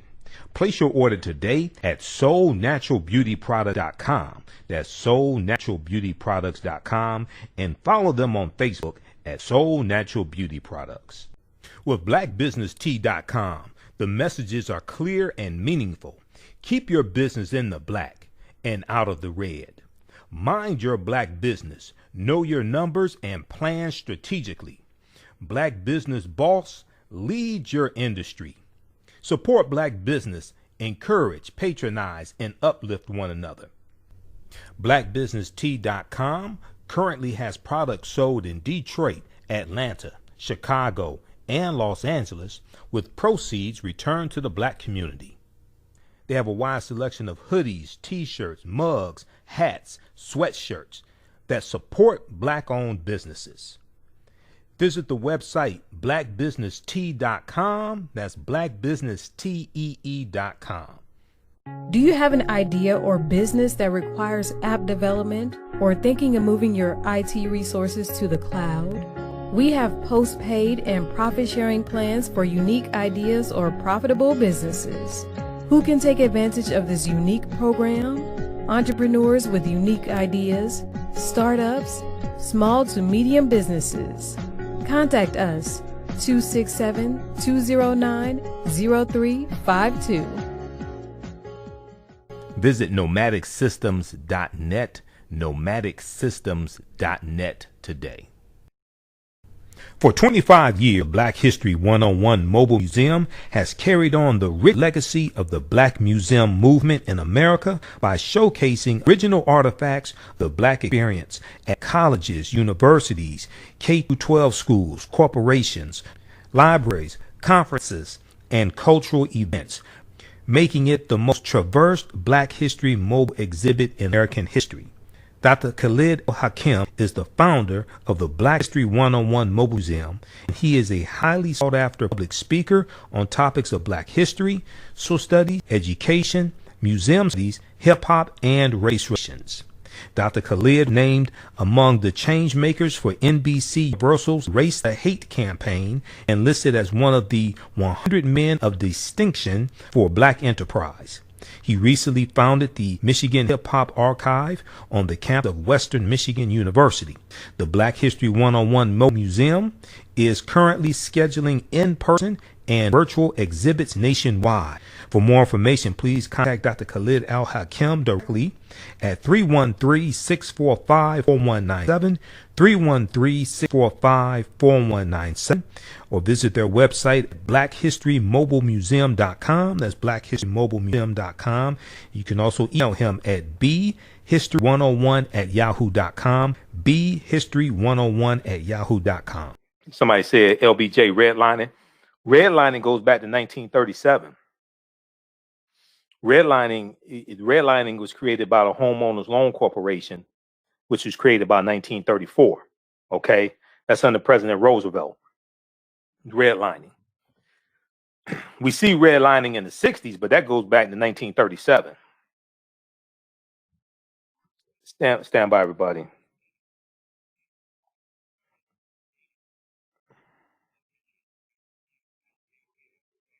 All right, we're coming back for the last segment. We got to wrap this up. Okay, African American business owners, post the name of your business here on the thread of the broadcast. We'll let you know how you can advertise with the African History Network. Email us at customer service at AfricanHistoryNetwork.com, customer service at AfricanHistoryNetwork.com. Stand by. We're on commercial break. We'll be back in a couple of minutes. We're going to have to get through some more of this stuff on Monday's show. I got a ton of information for y'all. I haven't even gotten through, I haven't even gotten through 20% of this information. I was just pulling stuff together because I have a ton of information on Dr. King. I haven't even gotten to the 8-page article I've written on Dr. King. We'll have to do that Monday night. We have to do a whole week. We have to do a whole week. Welcome back to the African History Network show right here on 910 AM, the Superstation of Future Radio. I'm Michael Imhotep. It is Sunday, January 17th, 2021. It is Dr. King Day weekend. We know Dr. King Day is coming up. I want to remind you all that starting on Tuesday, January 19th, 2021, Dr. Karen Weaver, former mayor of Flint, Michigan, will start her show right here on 9:10 a.m. the Superstation WFDF. You can listen to her Monday through Friday, 8 a.m. to 9 a.m. Eastern Standard Time. So we call her Mayor Dr. Karen Weaver, okay? She has a doctorate. She was a psychologist, if I remember correctly. And they need to send her to Washington to deal with some of those crazy ass people in Washington. She has a psychology degree. But listen to Mayor Dr. Karen Weaver. All right. Hey, if you like this type of information, also you can donate to the African History Network. $ the AHN Show through Cash App. $ the AHN Show through Cash App, and also through PayPal, paypal.me/the AHN Show, or at our website, AfricanHistoryNetwork.com. That helps us keep broadcasting 6 days a week. Because we have Monday through Friday, 11 p.m. to 12 midnight Eastern Standard Time, and Sundays, 9 p.m. to 11 p.m. Eastern Standard Time. You know, throughout the day, we rebroadcast a lot of these shows and a lot of my presentations on our Facebook fan page, The African History Network, The African History Network, and my YouTube channel, Michael Imhotep. So we do rebroadcast throughout the day.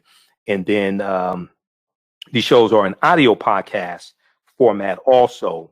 If you go to AfricanHistoryNetwork.com, click on Listen to Podcasts. We're on 9 different podcast platforms, including iHeartRadio, Castbox, FM Player, TuneIn.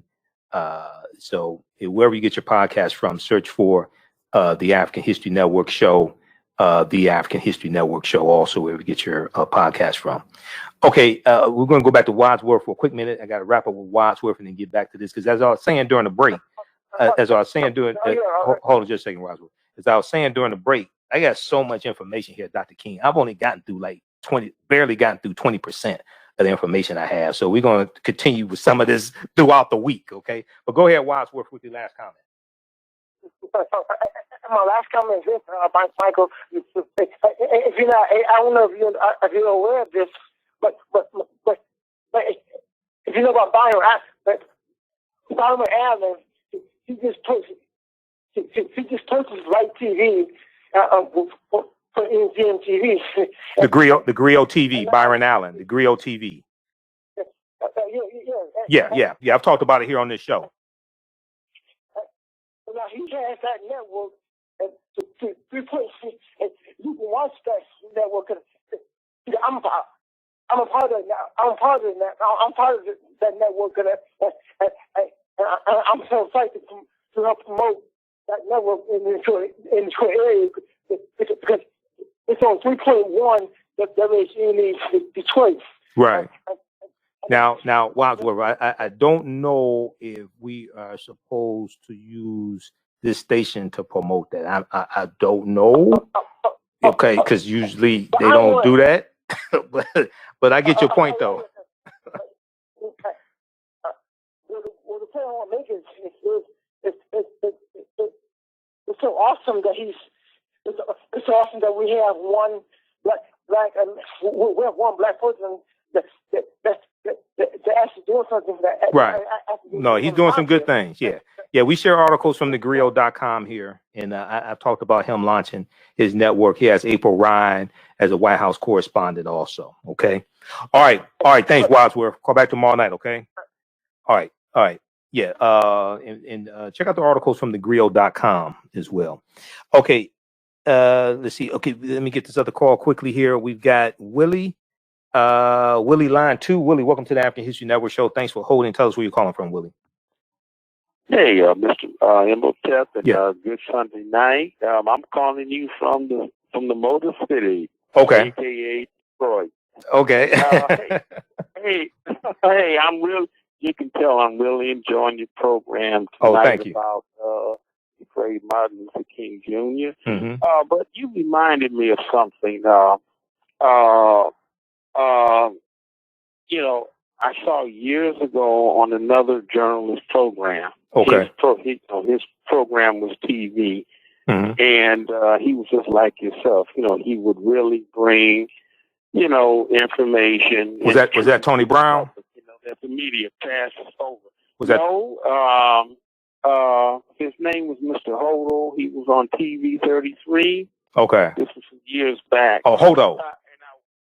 Yeah. Okay. I wanted to know if did you have any information on or know about there was a afternoon TV talk show host here named Mike Douglas, and he interviewed Martin Luther King. You know. Oh, you're talking about the TV show. You're talking about the TV show. Right. The Mike Douglas show. Right. Yeah, I remember the Mike Douglas show. That's from the 1970s. Yeah.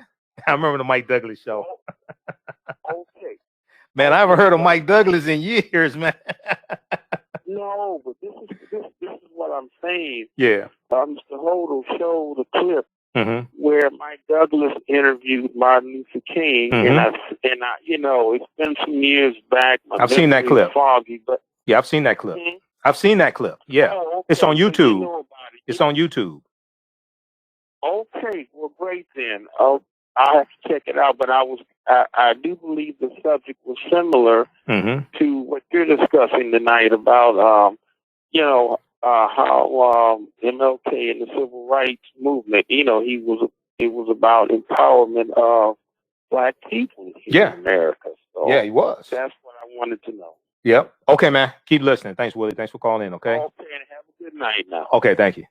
Okay, we're going to go back to this clip here, and I have some other information to share with you. So we're going to have to deal with this throughout the week. I didn't even want to talk about Trump tonight. I mean, I got a lot of information. I had to do radio 6 days a week. I studied this stuff 24/7. We dealt with that all last week, you know, and then impeachment and everything and U.S. Capitol attack. We'll deal with a little bit more of that Monday, however much I can bear. You know, I got a ton of information on that, but we'll probably deal with Dr. King all throughout the this coming week also. But let's go back to this clip. This is from May 8th, 1967. It's an interview with NBC News with Dr. King at Ebenezer Baptist Church in Atlanta, Georgia. It's called After Civil Rights, Black Power. Let's go back to this clip. Of the extremist behavior toward Negroes, but they were not at that moment, and they are not now, committed to genuine equality for Negroes. It's much easier to integrate a lunch counter than it is to guarantee an annual income, for instance, to get rid of poverty for Negroes and all poor people. It's much easier to integrate a bus than it is to make genuine integration a reality and quality education a reality in our schools. It's much easier to integrate even a public park than it is to get rid of slums. And I think we are in a new era, a new phase of the struggle, where we have moved from a struggle for decency, which characterized our struggle for 10 or 12 years, to a struggle for genuine equality.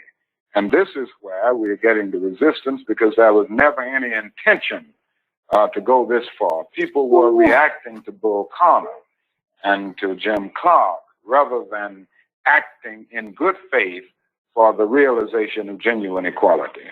Do you think white people in this country, and I'm talking about non-segregationists, people thinking they're devoid of racism, do you have any idea what they want the Negro to be in America?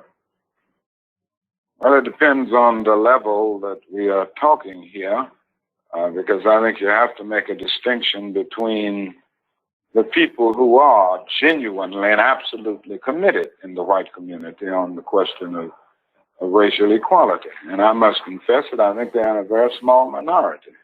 I think the vast majority of white Americans will go but so far. It's a kind of installment plan for equality. And they are always looking for an excuse to go but so far. Why are they looking for the excuse? What is it about the Negro? I mean, every other group that came as an immigrant somehow, not easily, but somehow got around it. Is it just the fact that Negroes are black? That's a part of it. And that grows out of something else. You can't thingify anything without depersonalizing that something. If you use something as a means to an end, at that moment you make it a thing and you depersonalize it. Mm-hmm. The fact is that the Negro was a slave in this country for 244 years. That was a willful thing that was done. The Negro was brought here and changed, treated in very inhuman fashion. And this led to the thingification of the Negro. So he was not looked upon as a person. He was not looked upon as a human being with the same status and worth as other human beings. And the other thing is that human beings cannot continue to do wrong without eventually rationalizing that wrong. So slavery was justified morally, biologically, theoretically, scientifically, everything else. And it seems to me that white America must see that no other ethnic group has been a slave on American soil. That is one thing that other immigrant groups haven't had to face. The other thing is that the color became a stigma. American society made the Negro's color a stigma. And that can never be overlooked. So I think these things are absolutely necessary. The other thing is that America freed the slaves in 1863 through the Emancipation Proclamation of Abraham Lincoln, but gave the slaves no land or nothing in reality, and as a matter of fact, to get started on. At the same time, America was giving away millions of acres of land in the West and the Midwest, which meant that there was a willingness to give the white peasants from Europe an economic base. And yet it refused to give its black peasants from Africa, who came here involuntarily in chains and had worked free for 244 years, any kind of economic base. And so emancipation for the Negro was really freedom to hunger. It was freedom to the winds and rains of heaven. It was freedom without food to eat or land to cultivate, and therefore it was freedom and famine at the same time. And when white Americans tell the Negro to lift himself by his own bootstraps, they don't look over the legacy of slavery and segregation. I believe we ought to do all we can and seek to lift ourselves by our own bootstraps, but it's a cruel jest to say to a bootless man that he ought to lift himself by his own bootstraps. And many Negroes, by the thousands and millions, have been left bootless as a result of all of these years of oppression and as a result of a society that deliberately made his color a stigma and something worthless and degrading. Apart from wanting to live better, which all of us want to do, to raise one's children in a better way, to be better, does the Negro in America know what he wants to be? I'm convinced that almost every Negro in this country, other than those who have been so scarred by the system that they've become pathological in the process, and we all have to battle with pathology, and nobody really knows what it means to be a Negro unless one can really experience it. And I know we all have to battle with this constant drain of a feeling of nobodiness. But in spite of this, I think the vast majority of Negroes in this country know that they want to be people, they want to be men, they want equality, period. It just boils down to that.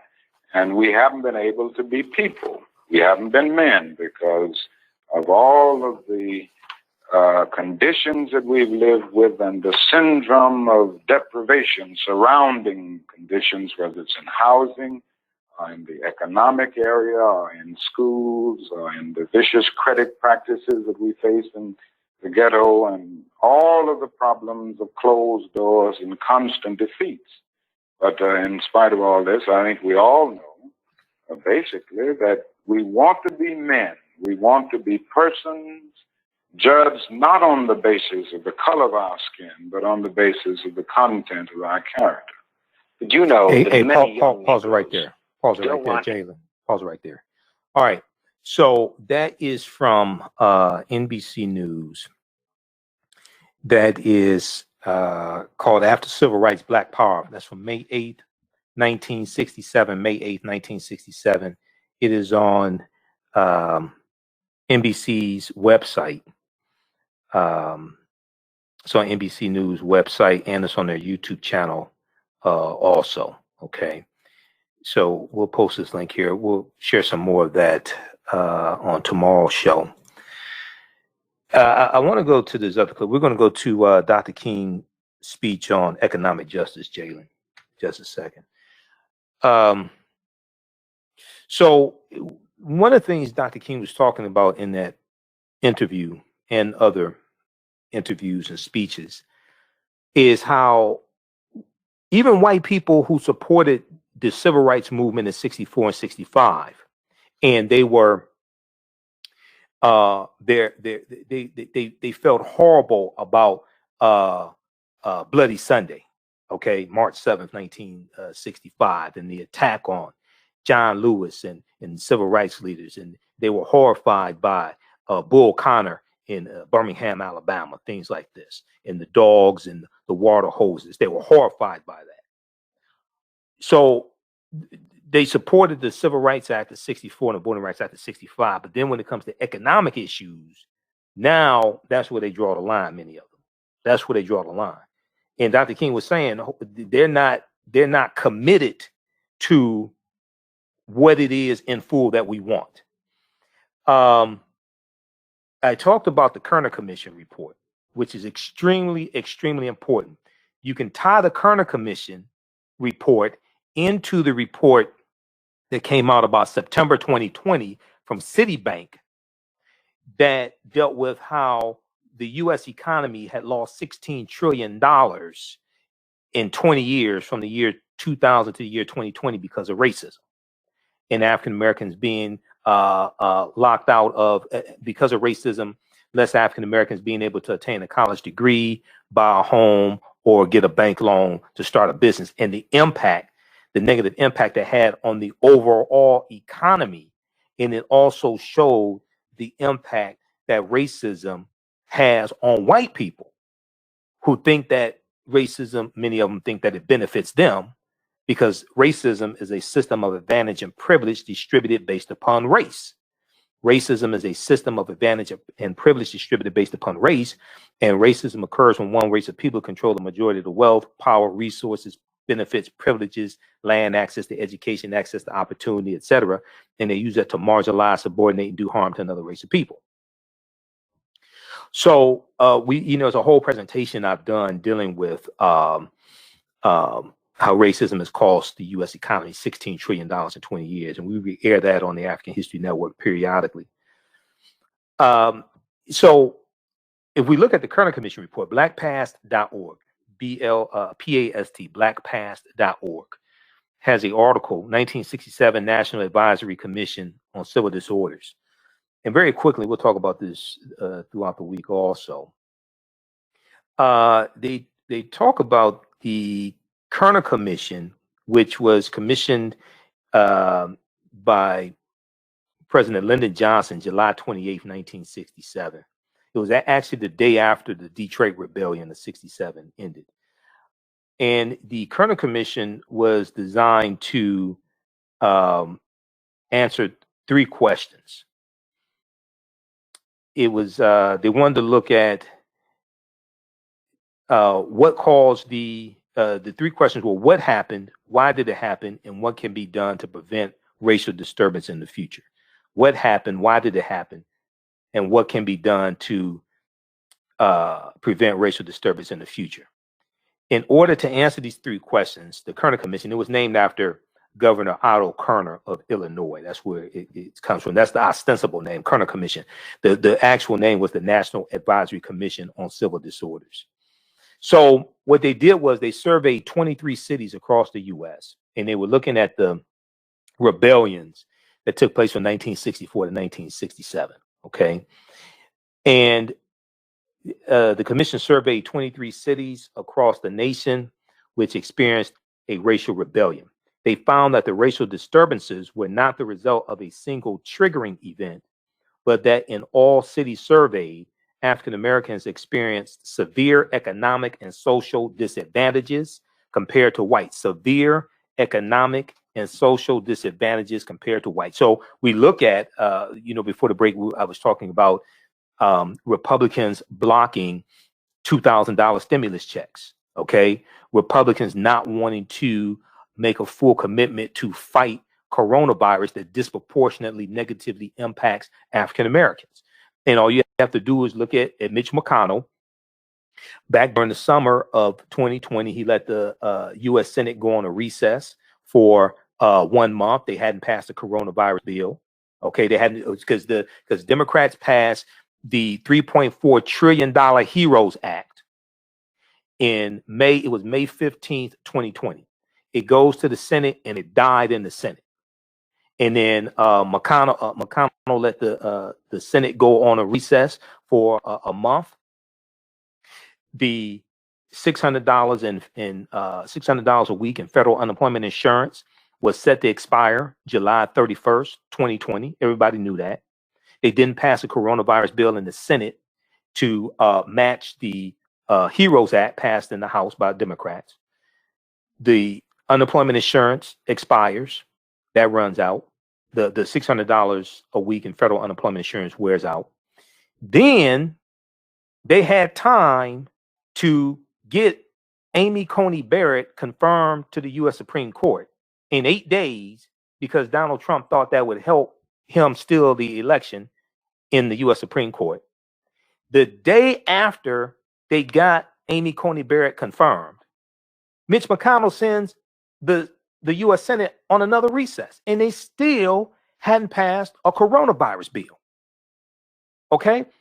So then you look at this, and then you look at who keeps blocking this. Now, the issues I have with Democrats, but I study policy, and their policies are much more, in general, at the federal level, national level, in general, much more beneficial than African Americans, for African Americans than Republicans. And at the same time, you look at who is trying to disenfranchise the African American vote, because all this turns on the vote.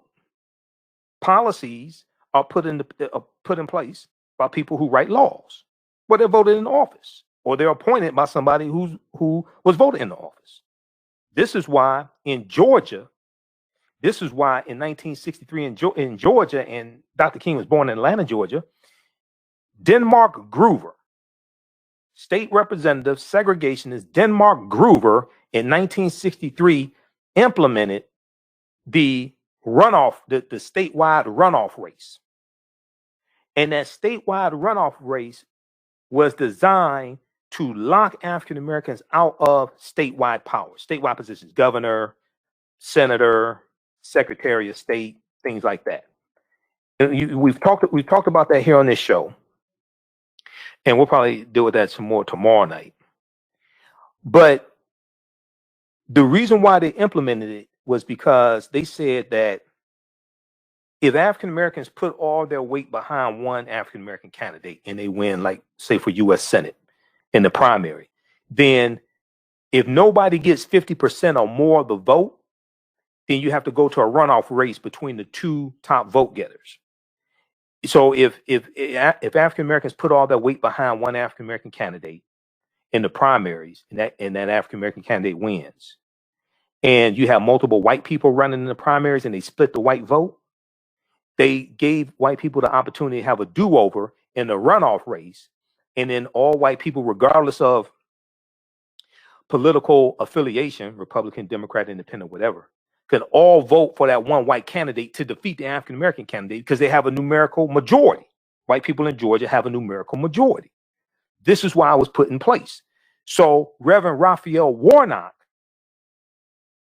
defeated that runoff race law that was put in place and advocated for by a segregationist designed to lock African Americans out of statewide political power in Georgia. And not only that, Reverend Raphael Warnock beat Senator Kelly Loeffler twice because he got 32% of the vote in the primary. He got a higher percentage than she did in the primary, and he beat her again in the general election. So what Reverend Raphael Warnock did with the help of Stacey Abrams and Latasha Brown and all the activists and things like that, that was not supposed to happen. This is one of the reasons why those white supremacist domestic terrorists on January 6th, this is one of the reasons why they were so upset. It wasn't just the presidential election, it's what went down in Georgia. African Americans rose up, and Georgia is a former Confederate state. And white people in Georgia took up arms to fight against the Union to maintain slavery. That wasn't supposed to happen, but it did. Okay, I want to go to this last clip here.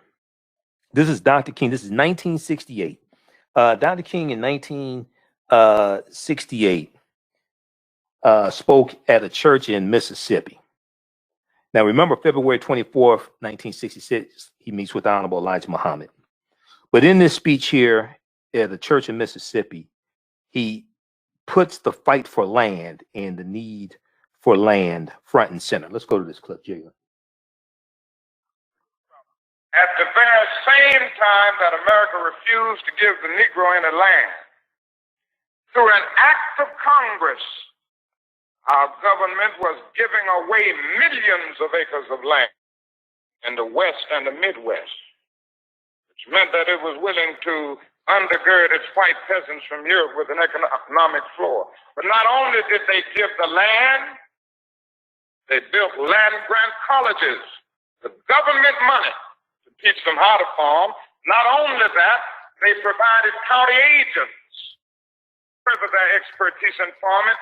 Not only that, they provided low interest rates in order that they could mechanize their farm. Not only that, today many of these people are receiving millions of dollars in federal subsidies not to farm, and they are the very people telling the black man that he ought to lift himself by his own bootstraps. This is what we are faced with, and this is a reality. Now, when we come to Washington in this campaign, we are coming to get our check. Okay. Okay. Pause it right there. Pause it right there. Okay. So the campaign he's talking about. People think he's talking about reparations. He's not talking about reparations. He's talking about the poor people's campaign. This is why you got to understand context. People just pull just stuff out he's talking about the poor people's campaign. This is 1968, early 1968. Okay.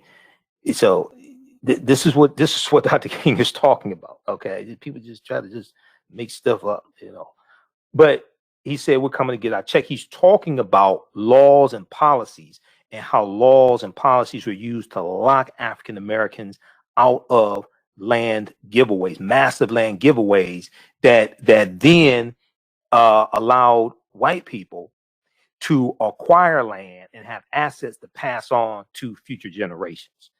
All right. So check out the research the Homestead Act of 1862. History.com, official website of the History Channel.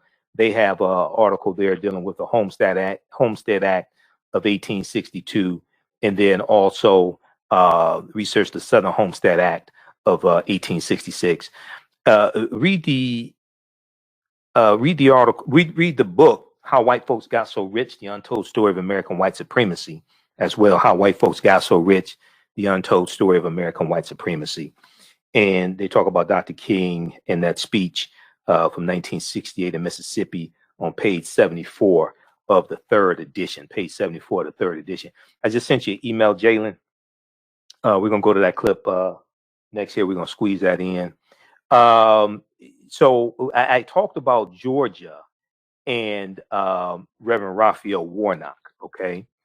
And also, some of you all know Reverend Raphael Warnock is receiving death threats, and one of the people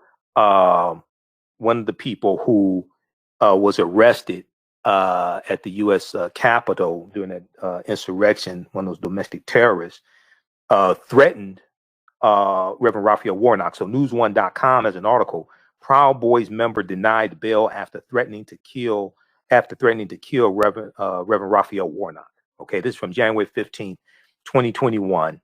And it talks about here, let's see, Eduardo Floria, a member of the white supremacist group, was detained in Queens, New York on Tuesday with over 1,000 rounds of ammunition after police uncovered Floria's post on Parler, the social media platform Parler, favored by white nationalists, as reported by the Wall Street Journal. So he said, F. Reverend Raphael Warnock, loser. Floria responded to another user on the site under the name of, so they made some type of threat to him. Though authorities do not believe Floria attended the riot on January 6th, his intentions were made clear through his Parler post. Now, they also mentioned this other idiot, Jacob Anthony Chansley, and he's asking for a pardon. Prosecutors allege his own, quote, words and actions at the Capitol supports that the intent of the Capitol rioters was to capture and assassinate elected officials in the United States government, end quote, according to The Hill. We know the lead prosecutor has backed away from that definitive statement at this point, but we've listened to them chanting hang Mike Pence also. Chansley also reportedly left a note for Vice President Mike Pence in the Senate chamber that read, "It's only a matter of time, justice is coming," etc. So read this. So they talk about the Proud Boys threatening the life of Reverend. So the news follows the striking details that a member of the Proud Boys was arrested and denied after police discovered posts on Parler threatening the life of Reverend Raphael Warnock, the new senator there in Georgia. Okay, let's see. Let's squeeze in this clip here. This is from, this is only a couple minutes here. This is from 11alive.com in Georgia. Runoffs arose to limit power of black voters in Georgia, much of South. Okay, let's go to this clip.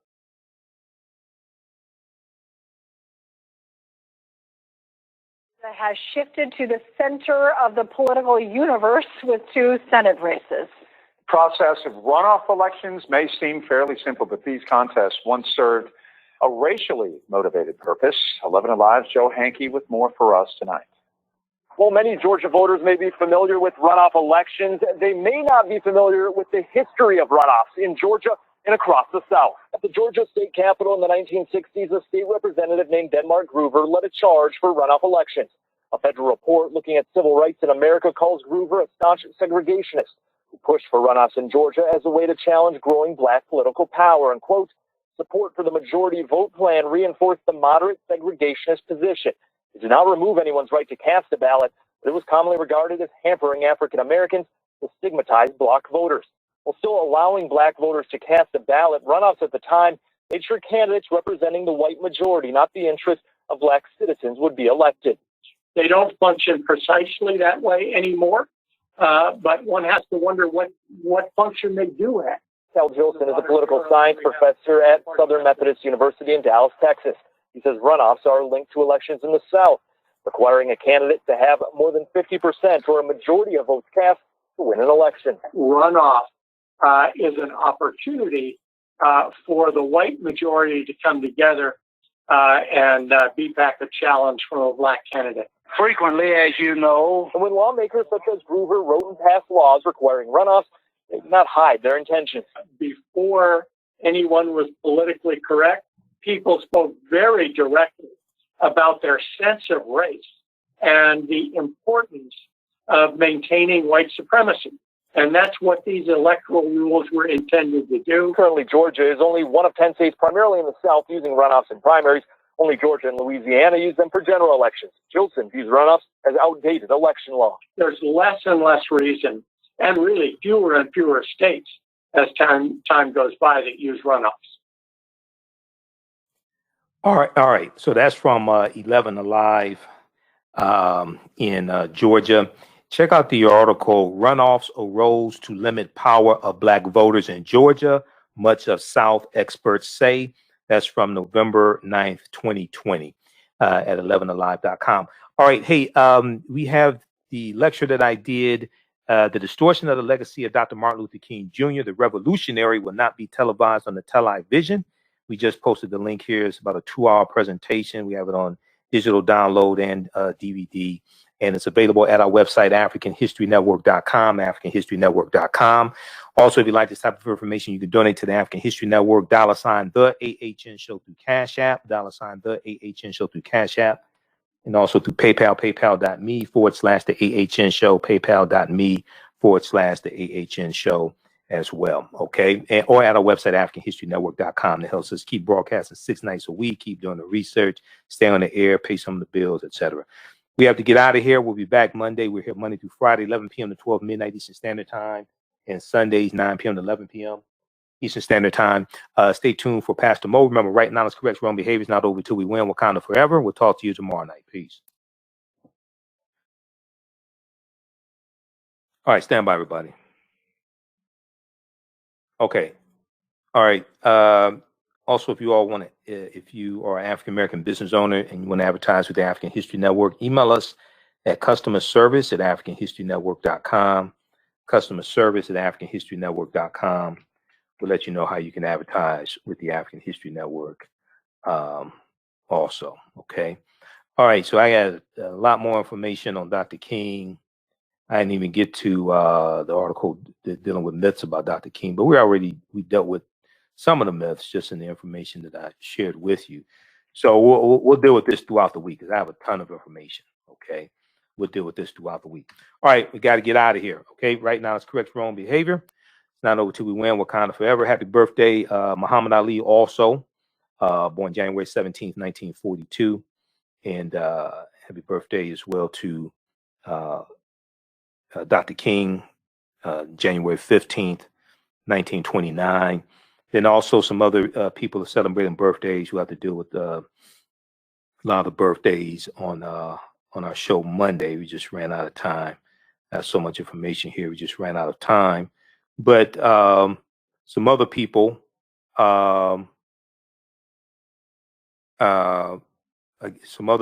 celebrating birthdays, some other celebrities. Steve Harvey, born January 17th, 1957. He turned 64 years old. Also, Maxine Jones of the legendary group En Vogue. She was born January 16th, 1962. She turned 59 today. Love En Vogue. We know that Saturday, January 16th, was the birth date of one Sade. Oh, I remember when Sade came out, when she first came out. So Sade, of Nigerian ancestry, she turned 62 years old as well. And also Aaliyah. You see Aaliyah behind me over here to my left. Aaliyah, born January 16th, 1979. Also, we know she passed away tragically in a plane crash August 25th, 2001. Born Aaliyah Dana Houghton on January 16th, 1979. Okay, born in Brooklyn, New York, and raised in Detroit, Michigan. Okay, we got to get out of here.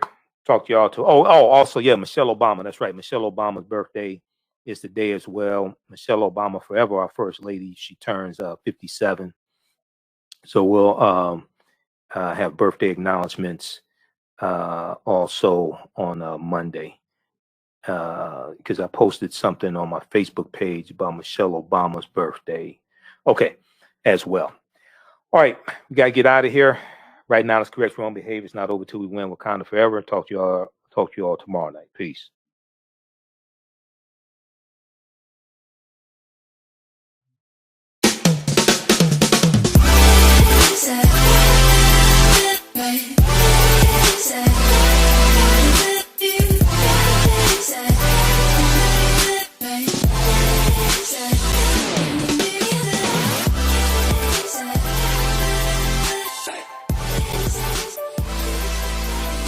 Visit 4glossygirls.com. That's the number 4glossygirls.com, and follow them on Instagram at 4glossygirls. Do you have an idea or business that requires app development or thinking of moving your IT resources to the cloud?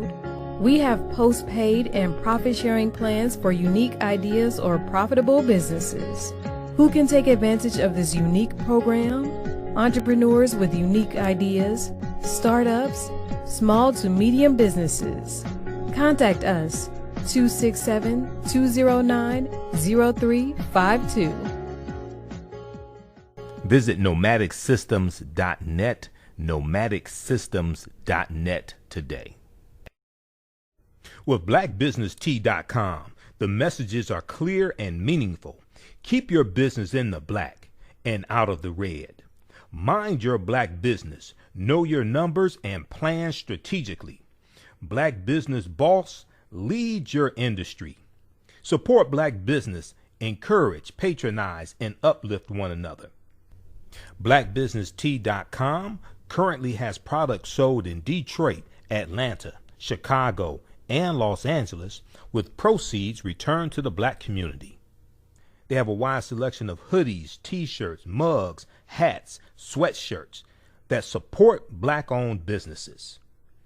Visit the website blackbusinesstee.com. That's blackbusinesstee.com. For 25 years, the Black History 101 Mobile Museum has carried on the rich legacy of the Black Museum movement in America by showcasing original artifacts of the Black experience at colleges, universities, K-12 schools, corporations, libraries, conferences, and cultural events, making it the most traversed Black History mobile exhibit in American history. Dr. Khalid El Hakim is the founder of the Black History 101 Mobile Museum, and he is a highly sought-after public speaker on topics of Black history, social studies, education, museum studies, hip-hop, and race relations. Dr. Khalid is named among the changemakers for NBC Universal's Erase the Hate Pain and listed as one of the 100 men of distinction for Black enterprise. Recently founded the Michigan Hip Hop Archive on the campus of Western Michigan University.